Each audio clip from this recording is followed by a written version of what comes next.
Interspecies relationships, right? Yeah, the species of your desktop. Technology is a species, I think. Yeah. Well, hello. On that note, nice to see you all again. Welcome to Talk Flock, our living room salon without the living room. I'm Jerry. And I'm Anna. Tonight, we will hear two brief but brilliant talks from our guests, Eliza Summerlin and Claire Lane. After which we will open up for general discussion. Tonight's host and curator is Kelsey Wooda. Many of you heard give a talk on abortion and bail funds last year. It was great. We're going to hand it over to Kelsey to take over in a minute, but first, a few Zoom things. Please keep yourself muted. Video is up to you, baby. Move around as you need. We're recording tonight's session, so please reach out to me or Anna if that poses a problem for you. We invite discussion in the chat or over the microphone, so please use as you see fit. Tonight, we are raising money for two organizations chosen by Eliza and Claire, our featured talkers. Those are the Asian American Writers Workshop and the Washington Black Trans Task Force. I'm going to drop links into the chat right now. So in lieu of purchasing a ticket for tonight's event, please consider donating and whatever amount makes sense to you. With those links in the chat, I urge you to go ahead and open them on your browsers now so that you don't forget to donate. Give you a moment to do that. And we've put together the following guidelines and suggestions for group discussion. Sorry. So if there's anything you feel is missing or you have a question, please let us know in the chat. First one is move up, move back, meaning if you are someone who feels really comfortable talking in spaces like this, maybe try listening a little more. If you're somebody who feels shy talking in spaces like this, try talking a little bit more, see what it feels like. And we have my favorite classroom community guideline, don't yuck my yum, which means everybody has different tastes. So just because you don't like something doesn't mean that's the right or only way to see something. Center complexity. Embrace disagreement with kindness. So critique ideas, but not people. Center, but don't tokenize BIPOC artists, collaborators, and participants. This has a spirit of work in progress. So embrace beginnings and expect the unfinished. Self and community care, take care of yourself and others. So if you need to step out, that's totally great. You can let us know and we can touch base afterwards if you like. And the last one, listen to understand, not to respond. So are there any questions or clarifications?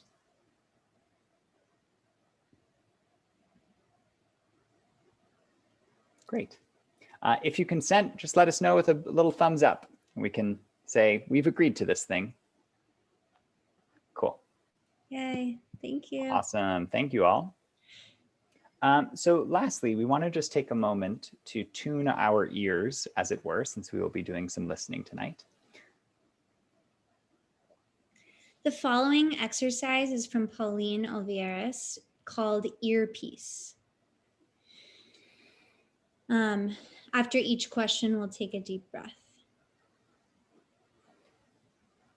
Are you listening now?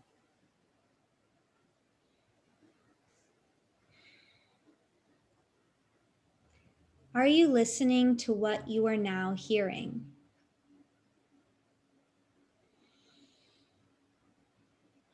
Are you hearing while you listen?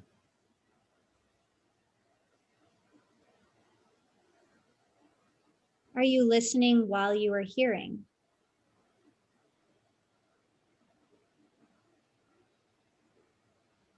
Do you remember the last sound you heard before this question?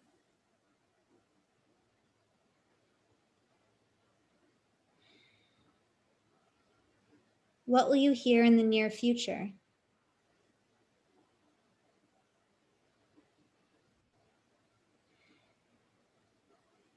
Can you hear now and also listen to your memory of an old sound?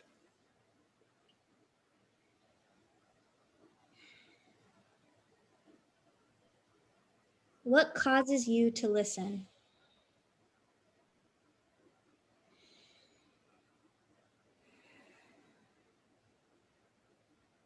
Do you hear yourself in your daily life?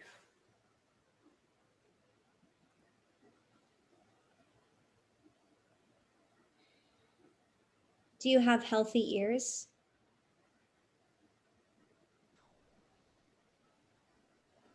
If you could hear any sound you want, what would it be?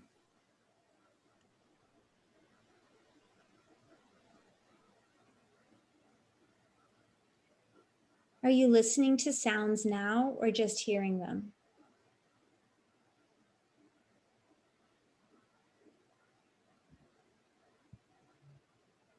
What sound is most meaningful to you?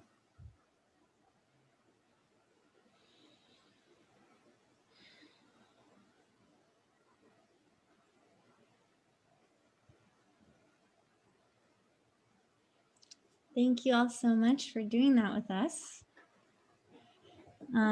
Now it is my honor to introduce Kelsey Wooda. Kelsey, as you may know, has been a friend of mine since we were like 13 or 14 years old. And I've been able to witness her blossoming and flourishing in everything she does.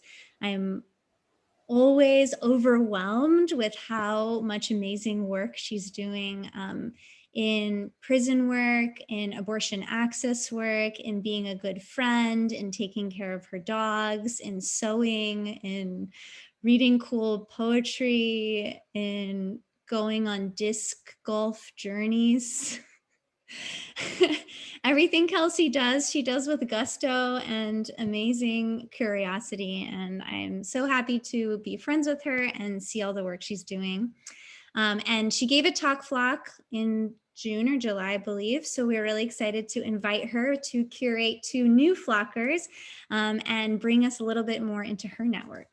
So I will pass it to you, Kelsey. Thanks, Anna. Way to like make me want to cry right before I unmute myself. Thanks for the generous introduction. Hi, everyone. Before we begin, I wanted to just take a moment. I know that we're all joining this virtual space from different physical places. And so I wanted to acknowledge that everyone here is joining us from different unceded and occupied lands of Indigenous people. I believe that, I'm actually not sure. I believe Jerry and Anna, I don't want to speak for you. Do you want to just speak into the space where you're coming from? Elena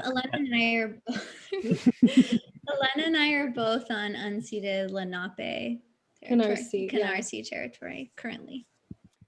I'm on unceded Mohican territory.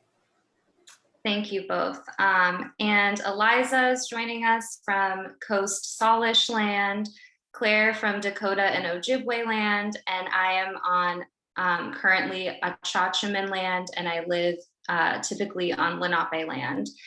And our presence here today and our ability to join each other today rests on the genocide and continued violence and exclusion of Indigenous peoples. So I just wanted to ask everyone to join us in taking a breath together to offer acknowledgement and deep gratitude to people and this land.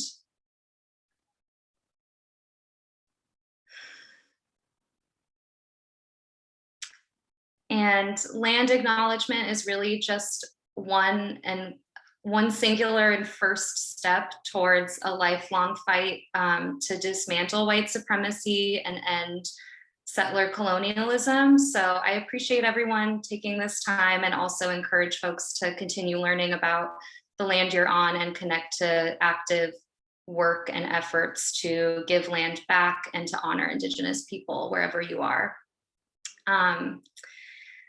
I now have the pleasure to introduce our two talkers to all you flockers. And in thinking about how I was gonna kind of do this, I realized it's nearly impossible for me to introduce Claire and Eliza separately. I am so excited, and I feel like part of the magic of this night for me is that our collective friendship between the three of us has like evolved and just had so many different iterations over the past 10 years, which is wild. I met them both when I was only 18, and this little pod has truly just brought such a sense of wonder and support and love into my life. Both Claire and Eliza are people who could literally introduce me to anyone in the world, and I would immediately know I'm in good company, which I think is a testament to the fact that they both tend to their relationships with so much care. Eliza is a literal sunbeam and a double Leo, if that tells you anything. We grew up as cheesemongers together in the Twin Cities, and Eliza has a master's in library and information science from the University of Washington. They are the best dance party host I have ever met. And one just fun anecdote that I want to share is that Eliza famously rented a convertible one year for their birthday and asked all of their friends to help collaborate to make the ultimate cruising playlist so that they could celebrate the day, which I feel like just captures your entire spirit, Eliza, and I appreciate you so much. And Claire is a professional and intuitive dancer. I was gonna say Claire has a background in professional ballet, but I've also had the pleasure of seeing Claire dress up as a deer and put on a dance performance for little kids at a children's bookstore, which was like just utterly delightful. She has a master's in theological studies from Harvard Divinity School, and we used to share a magic closet that connected our bedrooms in college that we would climb through into each other's bedrooms, which just felt so special. Claire is incredibly sensitive and insightful, and I could just sit on a park bench and observe the world fly by with her all day long. And she is currently a publicist at Milkweed, which is an awesome press. So I'm going to turn it over to Eliza to kick us off, who will talk, and then we'll pause just for any clarifying questions from folks before moving to Claire's talk, and then we'll open it up for more juicy, open discussion and dialogue. So yeah, Eliza, are you ready? I'm ready. I feel like this whole thing has been set up for a very emotional evening, and I'm prepared to continue that journey for you all. So let's do it. When Kelsey first proposed this talk, I wasn't really sure what I would say. I've been feeling very far from academia and any type of formalized intellectualism lately. But when I thought about it more, I realized that the number one thing that's been occupying my mind, and which I do feel at least somewhat experienced in, is love. Not love as in a state of being, but the verb to love, and how loving the beautiful people in my life makes me feel held and challenged at the same time. So this is not a research talk, but it's something more personal, something based in experience and emotion rather than intellect. Today, I want to talk about my brother, my best friend, and my boyfriend. 3 of the most beautiful and transformative relationships in my life. These people have established camp in my heart, and their presence helps me breathe life into my fullest form. As someone who would have happily called themselves an extrovert prior to the pandemic, I've been truly rocked by the last year. Quarantine has challenged my sense of self in big and small ways. Like so many other millennials, I lost my job, and after months of anxiously waiting for what came next, I left Seattle and retreated back to my parents' home to regroup and figure out what came next. I was single and free and allowed myself to use this time to see how my queerness manifested in a vacuum. I've witnessed a lot of queer people claim themselves during quarantine. I think that when you strip away the external factors that contribute to our sense of self, we're forced to put together our own pieces and compose the image of ourselves that we want to see in the mirror every day. Without a functioning society, we get to invent our own terms for existence. Intentionally leaning into this process in the last 6 months has allowed me to be especially vulnerable with my brother Luke, my best friend Lane, and my boyfriend Athena. These are my boys. Though I've been out as queer in some capacity for quite some time now, I'm not really sure when I came out to myself as trans. I think it was in many moments, when I started wearing my towel around my waist after the shower, when I dreamed of diving into a cool, clear body of water topless, when I started to feel more like my brother's twin than his sister. Luke has always been my reality check. Despite being 4 years younger, I constantly look up to him and respect his opinion. He asks the hard questions and points out truths that I sometimes am not always ready to see. His honesty has helped me trust myself and my own decision-making. When I first told him that I was considering top surgery, I tried to downplay it, suggesting it was merely an aesthetic preference. Eliza, it's okay to say that this is a gender-affirming surgery, he texted me. In that moment, he gave me permission to see a version of myself that I hadn't yet fully imagined. It was the greatest kindness. While cooking Thanksgiving dinner together this past year, he suggested we swap pants, and he spent the rest of the evening chilling in my overalls, while I felt like the fuckboy alter ego in Adidas sweats. I visited him in Brooklyn and willed the clothes that fit his 6'1" frame to miraculously be my size. Even if his t-shirts are comically large on me, he never fails to make me feel like that wardrobe belongs to me as much as it does to him. With Luke, I always get to be one of the boys. This winter, we participated in what we called Boys Push-Up Club with my best friend Lane. For a few weeks, we'd send Lane our progress videos in between binging episodes of Gossip Girl and Survivor. We did push-ups on hikes on New Year's Eve, and we woke each other up in the morning by coming into each other's rooms and dropping to the ground for the first round of the day. Lane sent videos back from his living room, and we encouraged each other to make it to the requisite 100 push-ups per day. Witnessing these two together brought me so much joy. Lane was the first person to ever ask me my pronouns at work. We spent nearly 3 years together at a bakery, sweating in the 85-degree heat and envisioning ourselves as the boys of our dreams. We blasted Kim Petras as we closed up shop and dreamed of fucking her, even though neither of us were lesbians anymore. We've witnessed each other go through grueling breakups, play with makeup, leave jobs, and leave cities. We've kissed goodbye at the airport and sent each other nudes, not because we're trying to get into each other's pants, but because we are continuously committed to seeing ourselves through the eyes of someone who loves you so completely and fully that anything is possible. We joke that we'll get married if we never find anyone else, but the joke is irrelevant.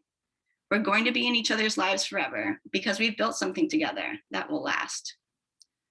So it's only fitting that one of his old Tinder matches would become my first ever boyfriend. Athena and I started talking digitally last fall, while I was still home on the East Coast and they were back in Seattle. Our relationship began with a series of questions. What's your favorite kind of pita butter? If your gender were a movie, what movie would it be? What would your high school self be most proud of you for today? I had never started a romance with someone that I had never actually met in person. The distance and asynchronicity of digital communication opened up a world for us to be vulnerable versions of ourselves. I brought up topics I might have struggled to broach in person, and I presented my own queered version of boyhood that I had really only let Lane and Luke see. Athena created space for this new version of Eliza without even realizing it. I never imagined that I could feel so close to someone 3,000 miles away. I wanted to wish them good night and make pancakes together in our pajamas over FaceTime. We stayed up late talking about top surgery and binding, our past relationships, and the freedom we wanted to offer each other in the relationship we are currently building. Flash forward 6 months, and now we take photos of ourselves where we imagine a flat-chested future. We create a world together full of love in so many different forms. It's a relationship I didn't seek out or expect, but one that came into fruition when two people allowed themselves to be the best, truest versions of the boys they knew themselves to be. I'm endlessly grateful for a love that makes me believe that the queer kid inside of me really can have it all.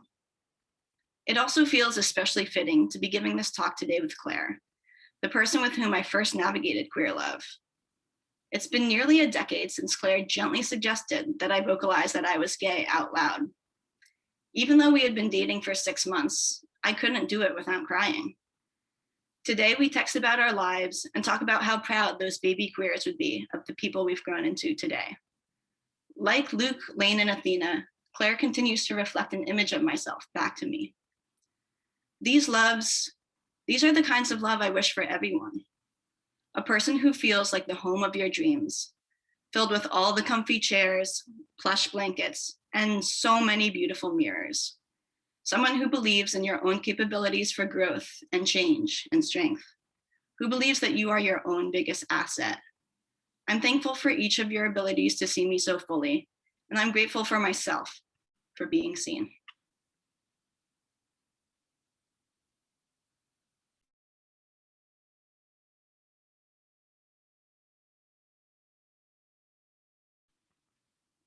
Do I pass it on to somebody? Thanks for listening, everybody. Thank you so much, Eliza. That was, I think we're all a little stunned in silence. Thank you. That was absolutely gorgeous. Take it away, Kelsey. Does anyone have any clarifying questions to ask Eliza? So this isn't hold any questions you have that are more open-ended and that you want to dig into, but if there are any like words you heard that you want to ask what they mean or things like that that have like a definitive answer right now, please feel welcome to unmute yourself or ask in the chat.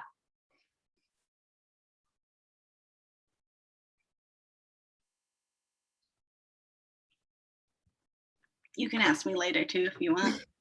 Yeah, if they come to you later, that's fine. Yeah. Well, thank you so much, Eliza. And I am going to welcome Claire to talk now. Hi, everyone. Thanks to all of you for being here. I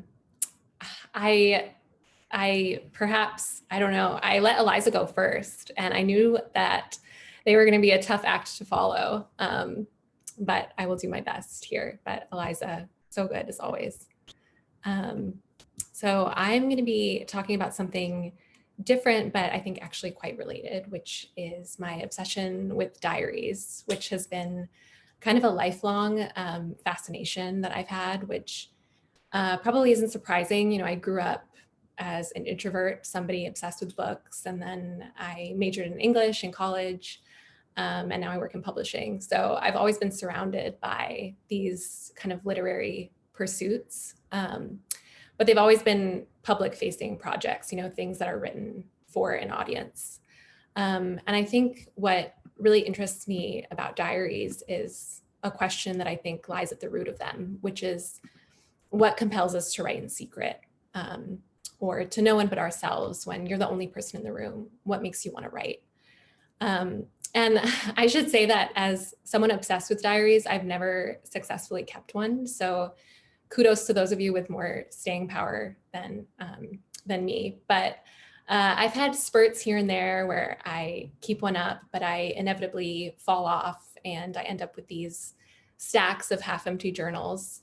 But when I think about all of those empty pages, I think there's a lot of symbolism there, because I think diaries tell us a lot about absence and the gap between writing and our lived experience, and the gap between our interior and exterior lives.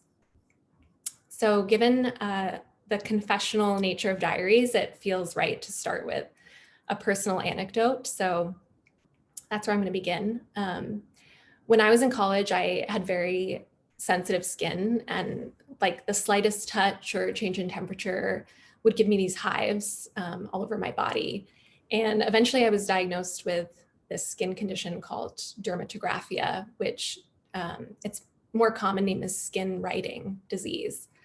And I was kind of like that's so perfect for me because I think of writing as this effort to take what's inside of me and externalize it and put it out in the world. But I also think of writing as a shadow. It's a shadow to experience. It's never going to totally capture that original experience, but it can reflect it in some altered way. In the same way that these hives or these marks I was getting weren't the original touch, but rather its trace. And I think many of us think about writing in this way as taking something inside and putting it outside. But sometimes I think it's the opposite. And Heidi Julavits has this book called The Folded Clock that takes the form of a diary. It's written entirely in diary entries. And in the book, she says that when she's writing, she's trying to build a ladder back up to her brain. And I love thinking of writing that way as something that is happening outside of you. That's your way of reaching inward rather than the other way around. So it's kind of like the chicken or the egg question, or like a dog chasing its own tail. Our writing chases our thinking, but our thinking also chases our writing. And this is one way that I think about diaries, as a kind of chase. So there's this philosopher named Adriana Cavarero who says that, and I'm quoting her here, life cannot be lived like a story because the story always comes afterwards. It results. It is unforeseeable and uncontrollable, just like life. So she's saying life happens and then we try to narrate it or create a story out of it, when really it's just this illogical series of events that we can only ever see in hindsight. We never know what's coming. So of course, diaries are never going to be a pure record of life. And I think this is often what trips me up when I try to keep a diary myself, because I'm either too aware of my impulse to make a story out of my life, so it doesn't feel authentic, because the craft I'm so aware of the crafting that I'm doing. Or I'm worried the writing isn't good enough, even though no one will read it but me.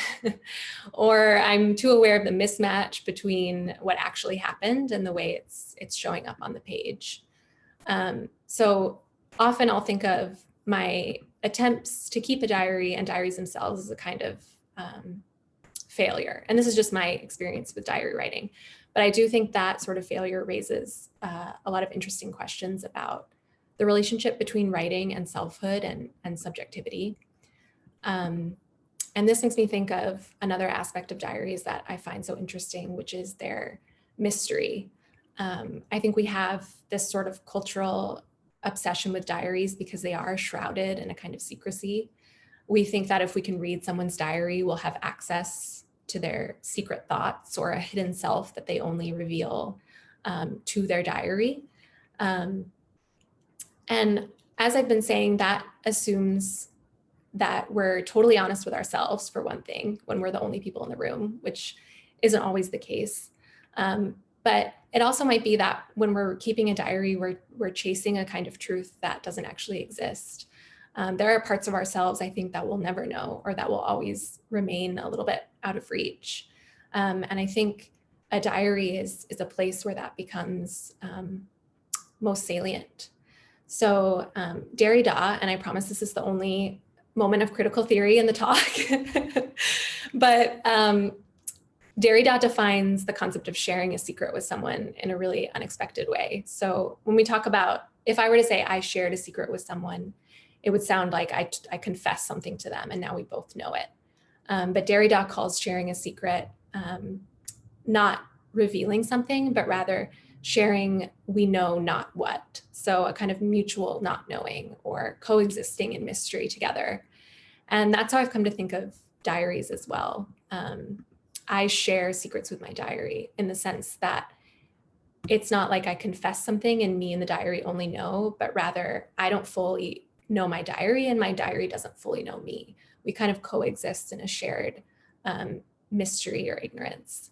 And this really, I really recognize this when I go back and read old journals, because I'm often surprised, not by things I've forgotten, memories I've forgotten, but rather there are things that are so obvious to me now that weren't obvious to the person who wrote that diary entry. So it's almost like the diary reveals me back to myself. And I think that's really interesting. So another author who writes about her diary is Sarah Manguso in this book called Ongoingness. It's entirely about her diary and her kind of ritualistic practice of keeping one. And she also talks about how a diary is never really a record of pure experience, because ultimately it's a series of, she says it's a series of choices about what to forget. So again, this can sound kind of pessimistic, but I actually think we have so few spaces left for not knowing and for mystery. We live in a very confessional culture. And so sometimes the mystery of the diary, which I've described as a failure, can also be its greatest gift. And as a queer person myself, I often think of a diary as a closeted text, or a text that exists in the closet. But instead of a closet that's limiting, it's one that's liberating. It's a place where I'm allowed to not know myself, or I'm allowed to acknowledge the limits of my own kind of self-awareness, or acknowledge the self that is always a little bit out of reach. So as you've seen, hopefully over the course of these 10 or so minutes, diaries present a series of contradictions, or maybe not even contradictions, but coexisting truths. So I think of them as a bridge to my thoughts. I also think of diaries as a distance that I can never cross. I think of the diary as a key and also a locked box. It's an archive, but also a fiction. The diary is me, or part of me, and also not me, or a me that I don't know yet. So all of these questions and contradictions are my favorite kinds of questions, because they're ones that don't have answers, or they're ones that will never be resolved. And often when I'm writing, it feels like chasing a secret that I'll never fully find out. And that's what keeps me writing. I think that's what keeps a lot of writers writing, is that chase towards a secret that we hope will never be fully discovered. And I think that's at the root of my obsession with diaries. So that's it for me.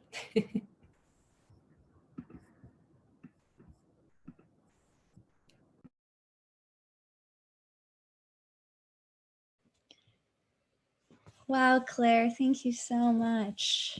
That was so articulate and insightful and resonant on so many levels. Yeah.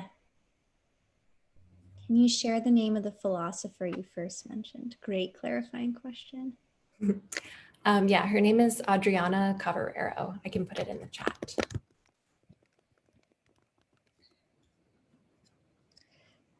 So, okay, so before we open it up for discussion, Jerry or Kelsey, do you have a question that you would like to ask Claire or Eliza, or both?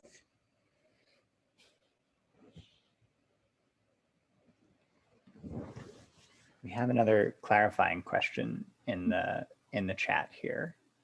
Claire, can you answer that? Yeah, I mentioned a few that I'll put in the chat, but the first one was this book. It's called The Folded Clock by Heidi Julavitz. And then this is Ongoingness, which is by Sarah Manguso.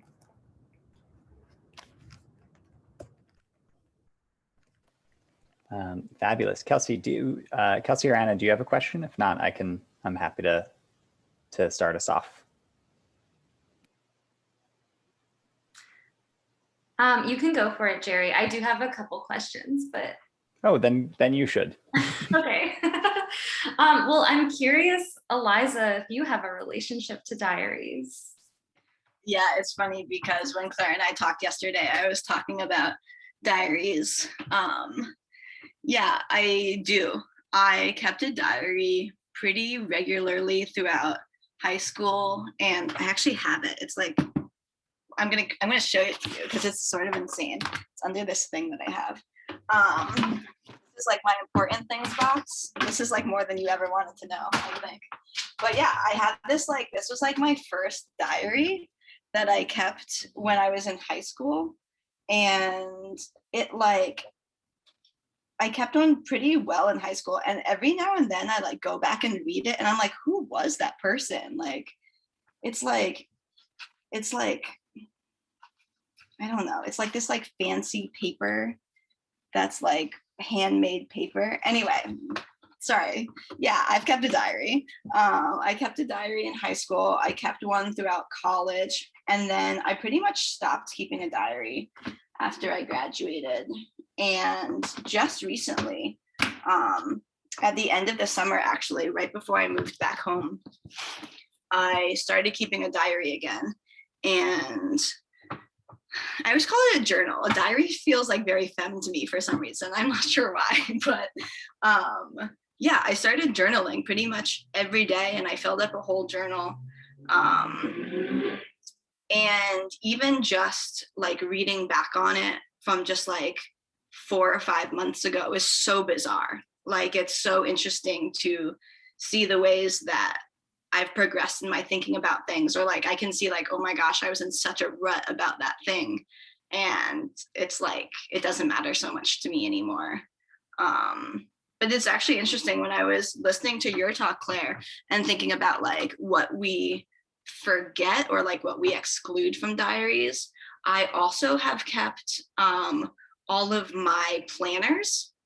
And like looking back at my planner and just like the very mundane like day-to-day things that I was doing when I was 18, when I was 22, whatever, I feel like that almost adds like color commentary to like my emotions, and it like grounds me in what was like actually happening every day. And that's an interesting perspective on yourself too, I think.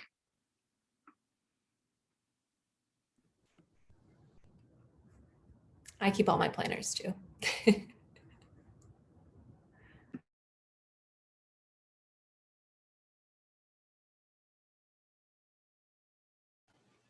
Well, great. So why don't we open it up to the room then? Does anybody have questions for Eliza or Claire?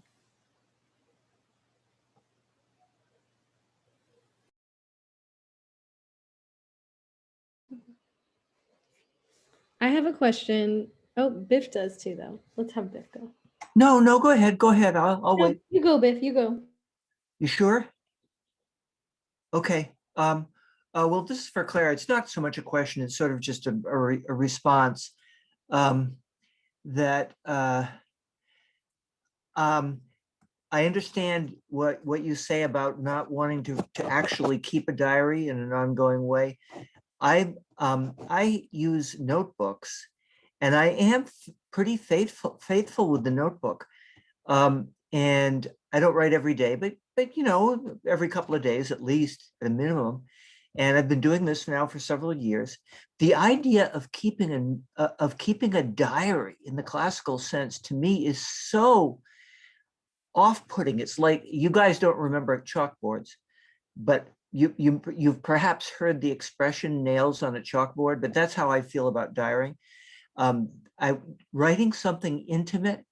I mean, I do this. I mean, I write almost, as I say, several times a week in a fairly regular way. The idea, but it's always, even though I know no one will ever read this, it's always for the public.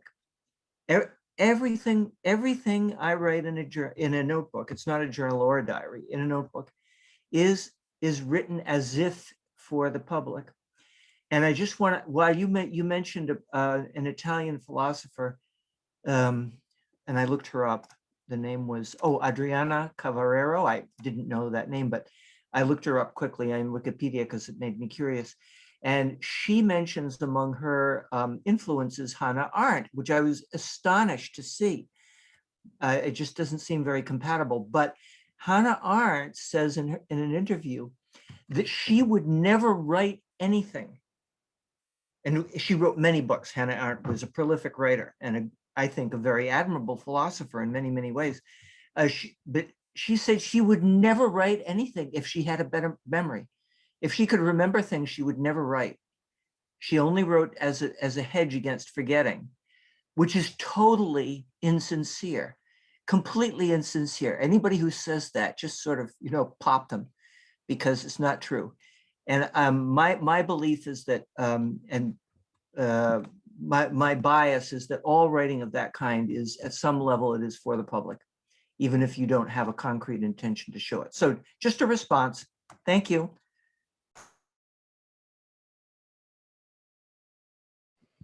My question is actually sort of related to Biff's comment, so I think I can pose maybe something, Claire, because I was also curious, like I kind of like Biff, always as a kid struggled with diaries because I like had such a clear desire to write for an audience or like imagined an audience.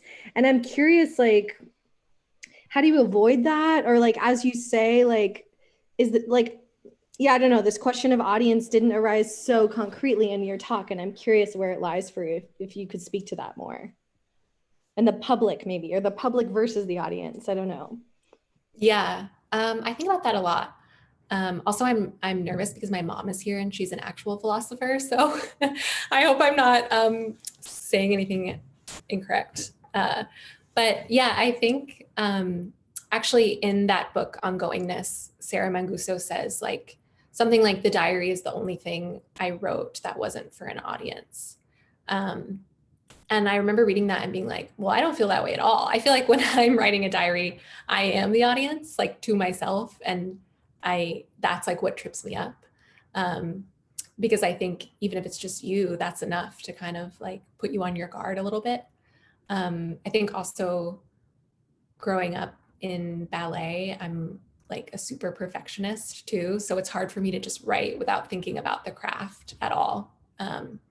So I don't know, it's interesting, like Biff talked about notebooks. I feel like instead of trying to keep a diary, I now just carry around a notebook that I will scribble thoughts in, but not think of it as like, now I am sitting down to write my nightly diary entry confessional, you know? And I think that helps me like keep doing it. It helps me to do my personal writing without thinking of it as like a ritual that I need to uphold or something that I need to do well, but rather just, oh, I can casually jot something down that I think is interesting in this notebook, or even in my notes app on my phone, you know, like in the middle of the night. So I think that helps me avoid the question of audience a little bit. Not that there's anything wrong with writing for an audience either. It's just sometimes not what you want to be doing.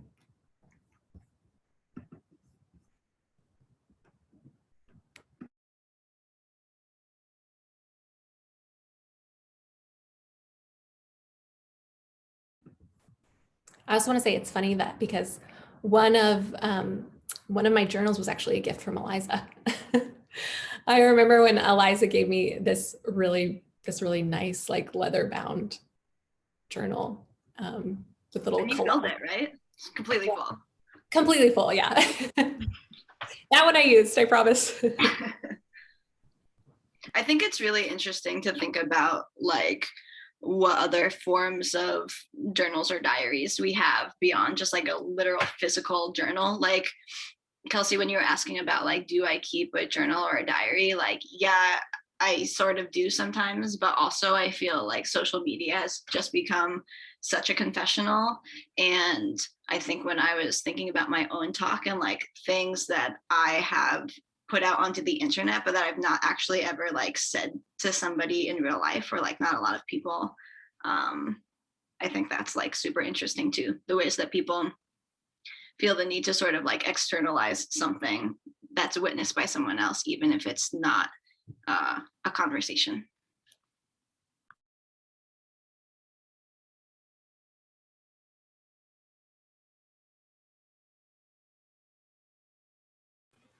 I'd like to hazard a question to Eliza, and I'm going to try to connect both of the talks here and bring our good friend Derrida back into it, of course,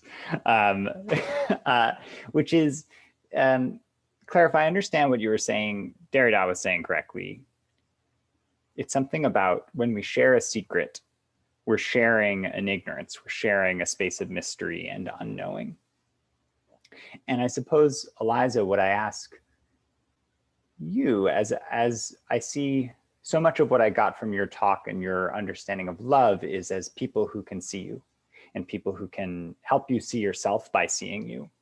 And to what extent your in talking about you're stepping into a trans identity, to what extent you felt you were sharing with these other people something that is known or something that is unknown. Does that make sense as a question? I think so. I think, I guess I think that like any queer or trans experience is like an opening up to possibility and to like rewriting the rules in which you've previously defined yourself. And so I think that in my relationships, there's been sort of an ability to embrace that like your identity is gonna constantly shift and grow. And that it's an experience that you can share together. So I think, yeah, when Claire or Derrida or whoever was talking about like a secret being sharing something that's not yet known, I think that's maybe sort of the vulnerability that I am talking about and that I have with these three people in my life, that there's a sort of acceptance that you never know who you're going to be as you start to like rewrite the rules of things. And I think like in very tangible ways, for like in terms of like sexuality, like, you know, for me at first I was like, oh yeah, I am attracted to women, and that became not true over time. And I think the same thing can be true with like a trans experience, where you maybe want to distance yourself from something that was known, and you like sort of take this leap that there will be other things in the future that you will embrace, but you don't know what they are at the moment. That was very vague, but did that answer your question? Yeah, 100%. Beautifully said. Yeah, wonderful. We also have a question in the chat from Maria saying, Claire, why do you, and I suspect a lot of people, start new diaries when you have unfilled diaries? It's a great question. Yeah, I'm so guilty of this. I have so many half-filled ones. I think about that a lot. I think it has to do, again, with maybe like authenticity, or I feel like sometimes in the past I've tried to keep a diary, but I feel like this isn't really me. It's not really sounding like me. And so I kind of like have to like distance myself from that particular object and sort of start again and trick myself into thinking like, okay, now I truly begin. Now this is going to be really who I am. But that's, I think, just an impossible standard to live up to. But I don't know what it is. I think it probably is like the perfectionism thing too. I know like another book I was going to mention is Alison Bechdel's Fun Home, her graphic memoir. And I think as a child, she kept diaries, but if they weren't perfect, she would have to like cross them out and start again. And she would dictate to her mother and have her mother write the diary entries for her. So I think there is like this sense that you have like a perfectible self and that you can represent that self in a diary. And when you can't, maybe it holds you back a little bit. I also think, if to jump in on that, like it's the idea that if you're writing something down, you can articulate it, which means you know yourself. And like if you don't know yourself and you can't write it down, like you can, I don't know, I think that poses like a problem for your sense of self sometimes. Mm-hmm. Totally.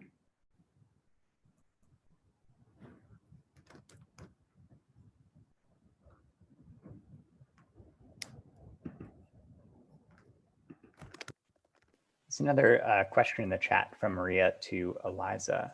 Yeah, Eliza, would you like to? Yeah, it's good to see you, or like see you're typing and imagine you're on the other side of the screen.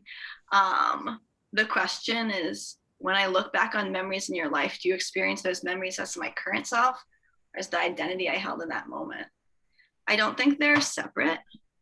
I think, oh, you're gonna like challenge my whole sense of self now by asking this question. No, I don't think they're separate. I think of like it as a different version of myself that hasn't fully evolved. And I think there are like a lot of things that when I look back on them, there are things that I didn't fully understand that help me understand myself now. And like a really small example of that is, as a child, I refused to wear a girl's bathing suit until I was like 8 or 9. And I was obsessed with like wearing little shorts and like running around naked. And that was not like there was no part of me that thought that that had something to do with like gender or anything at that time. And I think like looking back on that version of me gives sort of validity or clarity to who I am now. And yeah, I think I'll stop that answer there. I mean, I think maybe also like Claire, you could probably also comment on that. Like if you know, reading past versions of your diaries and stuff, if it feels like you or somebody else. I think it feels like me, but like, I don't know. It feels like me, but I can see where I wasn't being honest or something, or like where the levels of self-denial were so ingrained that I hadn't uningrained them yet. Yeah, it's not like reading a stranger, but it is just like really, really eye-opening to look back and know what I know now about myself that I didn't know then.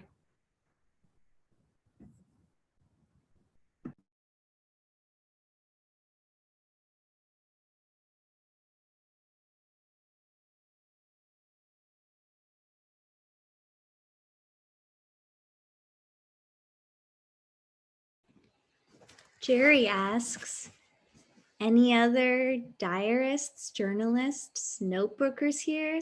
I'd love to hear others' experiences. I have never ever kept a diary of any kind, but I do relate to keeping planners. So I can look at my to-do lists from 15 years ago. Anyone else? It's also, if you're like, I want to talk, but I don't know how to make that known, you can go in the chat and be like, me or a star or something, I want to talk. Or raise the hand. Raise your hand. But if you don't know where to raise the hand, you can just write it in the chat.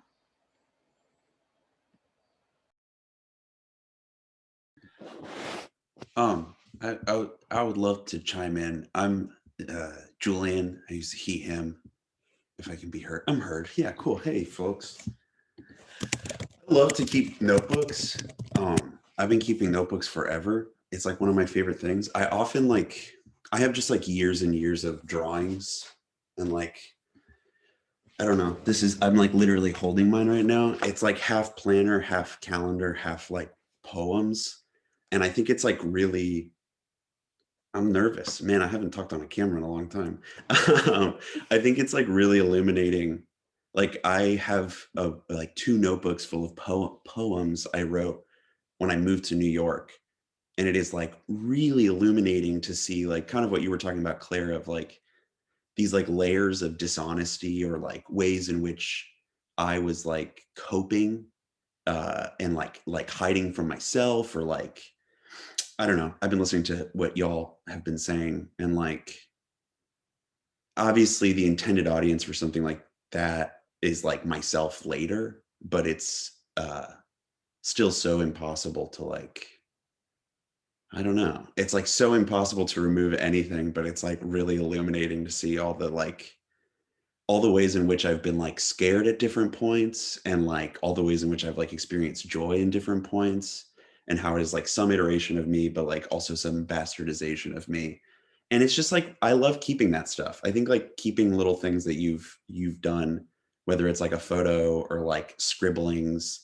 I mean, most of the stuff is like literal nonsense, but every now and then I come across like a little thing that brings me so much joy or feels like so honest. And it's like, yeah, I don't know. It's like seeing a little like moonbeam through your blinds, and it's like really something. I don't know. That's not, that's like, I love hearing folks talk about ways in which they can connect to themselves at different points and presently, and like how that, I don't know, affects you forever and shit. Anyway, that's it. Bye. Totally. Yeah, I have my friend Hannah, who's not here, but she once told me that she kind of has like a secret dream that people will read her diaries after she dies. So when she's writing them, that's like always in the back of her mind, like maybe I'll be famous enough one day that someone will read these. And then for other people, like probably Anna in the chat, that's like so terrifying. Like if you don't even want to read your own diary, it's scary to think about other people reading them. And for me, it's scary to think about that because then those people would assume that they know the real you because they have your diaries and they got access to like you at your truest form. And I think what we're all saying is like, sometimes your diaries don't feel that way to you.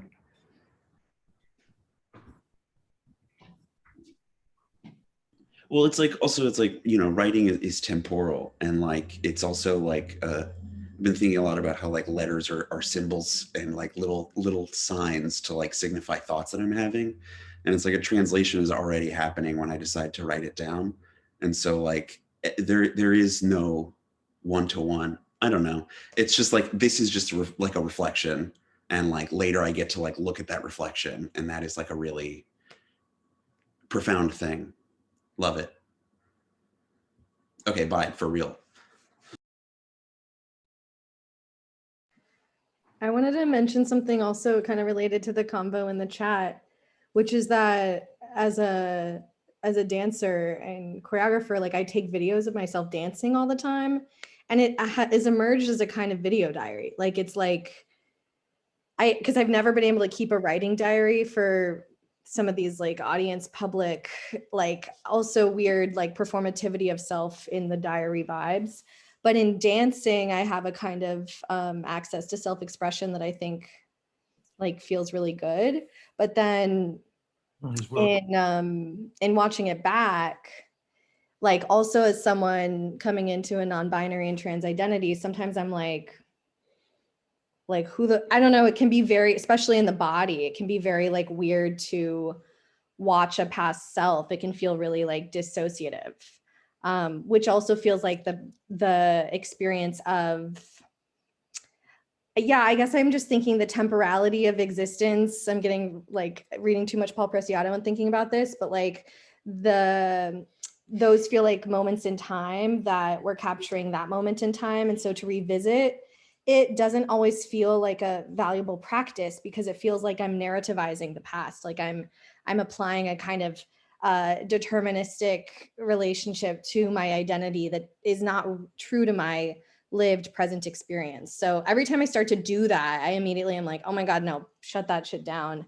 And then get back to like actually like taking the video of the present moment.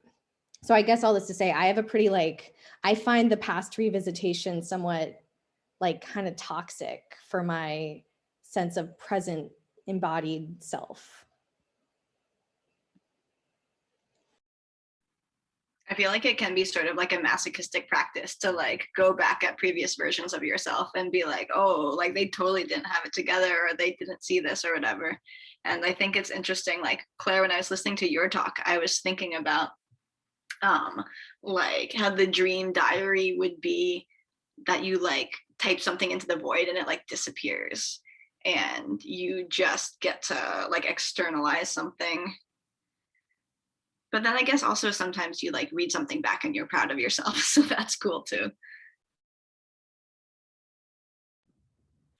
Yeah, I've definitely gotten rid of a lot of diaries too, in like spurts of like, I don't want to have a past, you know.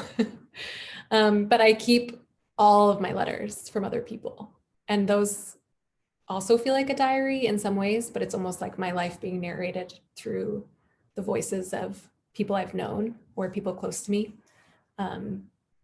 So I've kept a record a lot more of things people have sent me than of my own documents that I've created.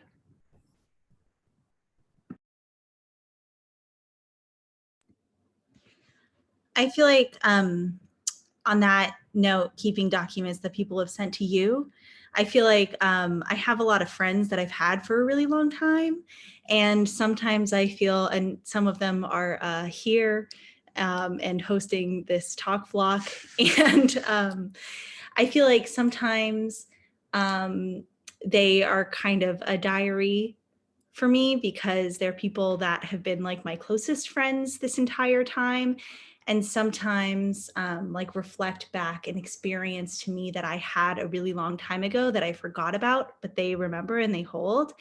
And that like feels, it makes me feel very seen, and it also is like intensely vulnerable, like in the same sort of way that like my parents remember what I was like as a kid, but I don't remember what I was like as a kid. Hi Bill, this is Bill.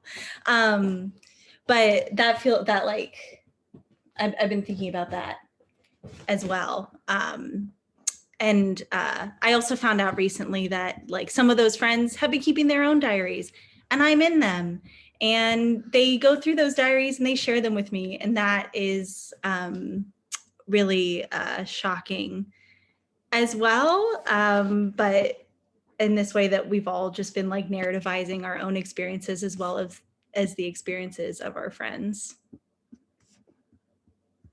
I feel like that's maybe like a little what I was trying to get at in my talk, that like your sense of self can never be fully created just by you. Like it also lives in your relationships with other people and the ways that those people can help you understand yourself. That should have been the thesis statement. I should have started with that.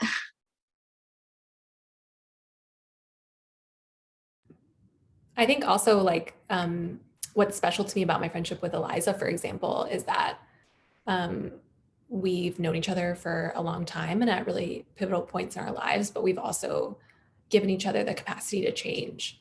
And I think like when you know people for a long time, it can either feel limiting because you're like, okay, you knew me then, I'm different now, like catch up.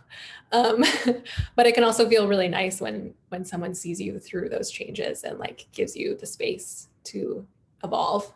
But that's what's kind of strange about diaries is like, they don't necessarily move with you. You know, they're like something from a specific moment in time.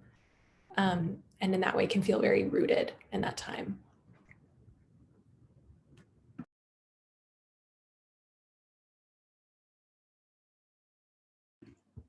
I just also, it wasn't the last time I said bye. Sorry.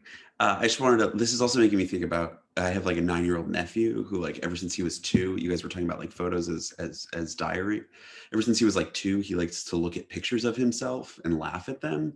And like, he still does that to this day. Like he'll take my phone, find the pictures of him and look at them over and over again, which like kind of feels related to this. And he like finds amusement in that of like, wow, I was once a little baby and now I'm not. And just like how you lean on your friends to like know that you've changed. It's kind of like he's looking at himself and has to know that he too has changed. Not saying that his thoughts are like this like huge at 9, but like he's so comfortable with like the ways in which he has changed and like is forced to be faced with that constantly. And I like chooses to be faced with that constantly. And I think that that's like, I don't know, really interesting for self as well. Shout out to Eli and bye for real this time. I find myself wondering about, I think Anna maybe put into the chat a while ago, like other forms of diaries. And this makes me think like Elena was saying how hard it is for them to look at old dance videos.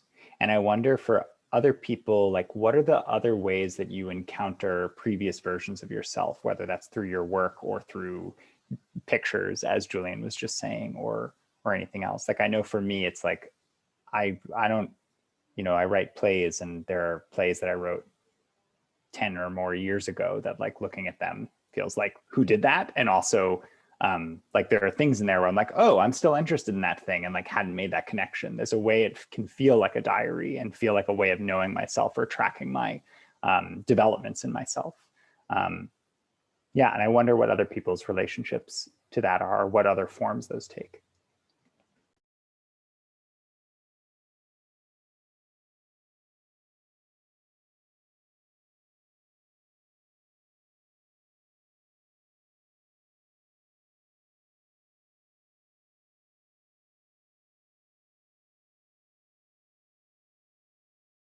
I recently packed up my house and moved all of my belongings into storage. And it's a house that I lived in for 3 years, which is the longest I've lived in one single dwelling since I like left my family's home at 18. And my partner and I pulled up some boxes from the basement that somehow we had literally never opened since we moved into this house 3 years ago. And part of me was like, I don't even need to know what's in this box. Like, we can get rid of it, because I'm like that sometimes. And because I'm like, if we haven't needed this for 3 years, like, what could possibly be inside? But then the process of going through it and sorting through and it was like one of those boxes that I had packed that was super haphazard and miscellaneous, and had like some like notes from friends, like some random loose photos, like pieces of like craft materials. Like, it was just a mess. And going through it was actually so wonderful. And I think I ended up setting aside some of the items to keep and got rid of most of them. But that felt like really strange. And I felt like guilty. Like, I felt like some shame about like, how have I had a box of things in my house that mattered enough to me to pack up in the first place, but didn't matter enough to like ever reopen. But now I'm also getting joy out of like this almost like time capsule of myself 3 years ago. And so I don't know, I feel like that box was like a weird haunted diary.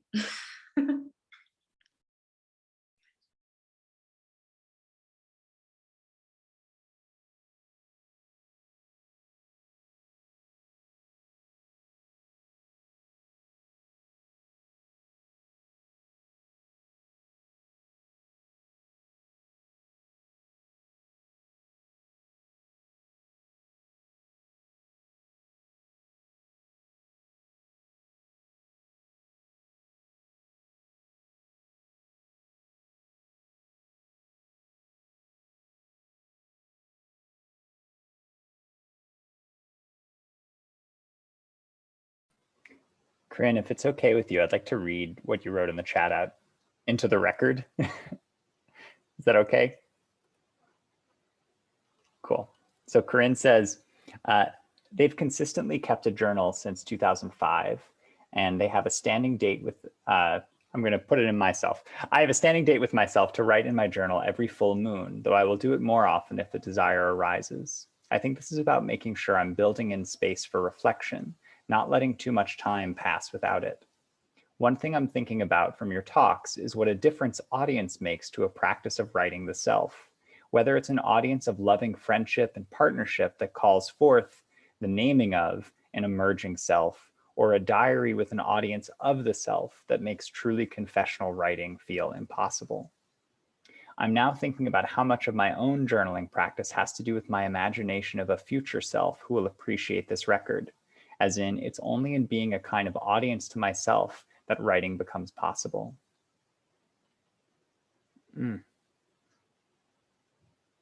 That makes me wonder, what sorts of audiences to ourselves are we all being? How can we be a better audience to ourselves?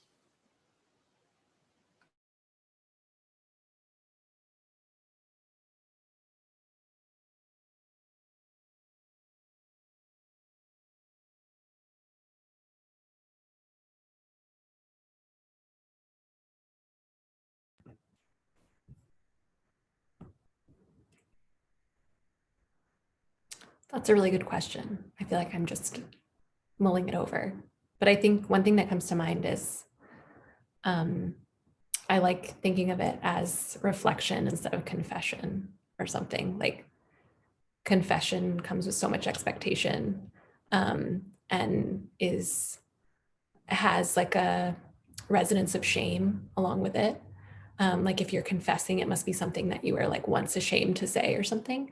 Whereas just writing out of reflection feels like less daunting somehow. Yeah.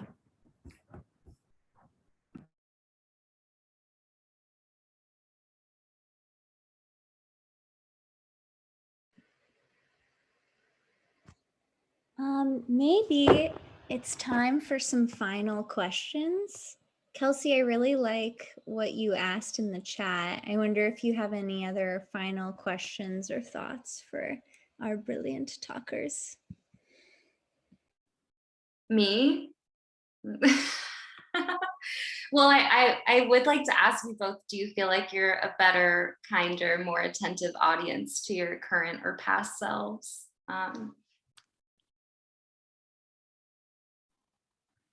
I have so much empathy for my past self. And I feel like I am trying to like afford that same empathy to my present self. Yeah, that's it.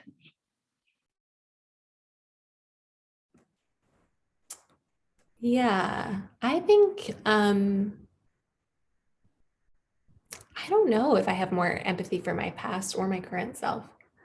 But I think like I said before, I try to recognize the ways in which I've changed, and because I do sort of have that writer's impulse to create a narrative out of my life, sometimes it's hard to do that because I want there to be like a through line or something that, you know, I have a sense of identity that continues.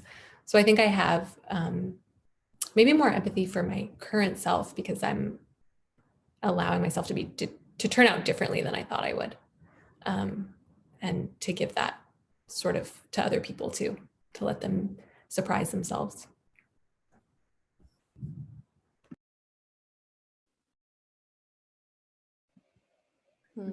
This chat is amazing. Thank you all.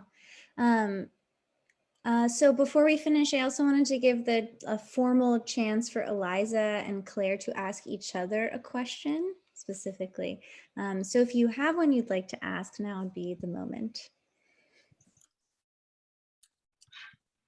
I don't have anything specific for you, Claire. I feel like, so Claire and I like called each other yesterday, and we could talk, I think, for a really long time about like specifics of our own lives and like moments that we kept diaries and what those revealed to ourselves now. I don't know. You got anything? I guess I'm curious because like you're an extrovert and I'm an introvert. Uh-huh. So that's one of the ways in which we're different.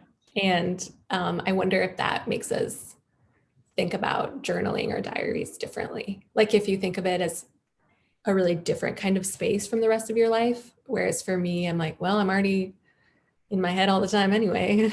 Yeah, I was going to ask you actually if you thought of yourself as more of like a like internal or external processor, because I think of myself very much as like an external processor, and the moments that I've kept diaries have been my attempts to like process internally more and sort of like rely on myself more for my own perspective on myself, if that makes sense. Like, how do you feel about that?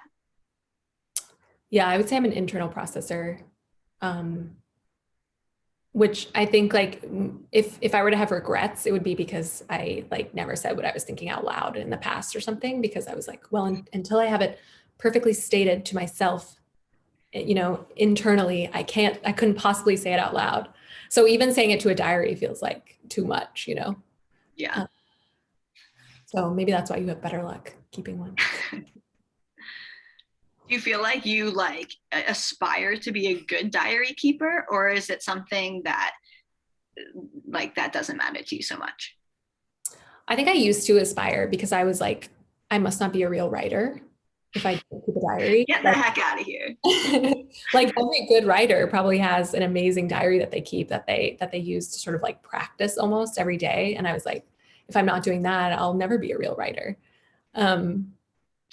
Okay, sorry, this is like sort of tangential. Did you ever read Bird by Bird by Anne Lamott?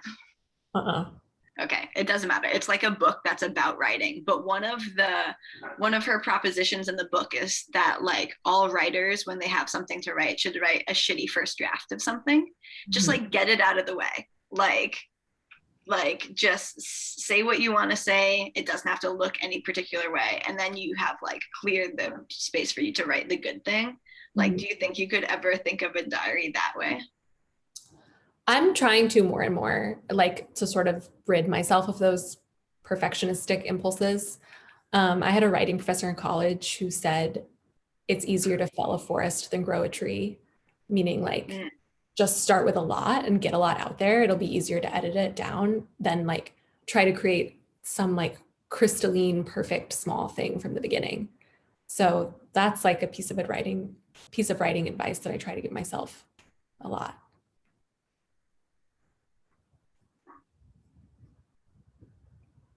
I feel like we need a more sustainable, climate justice friendly version of it's easier to fell a forest than grow a tree, but I appreciate the sentiment.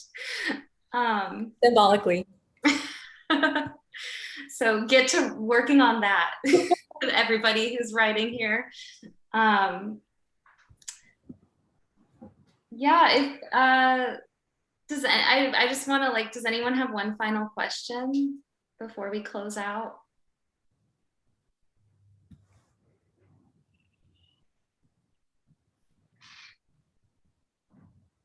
All right, well, I just want to thank everyone so much for being here and for being a part of this recorded document of feelings and vulnerability and authenticity and our current and past selves. And Anna is sharing again in the chat the 2 organizations that Claire and Eliza are asking folks to donate to.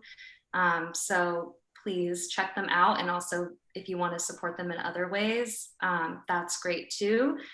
And yeah, thank you so much, everyone. This has been such a gift. Thanks for being our audience.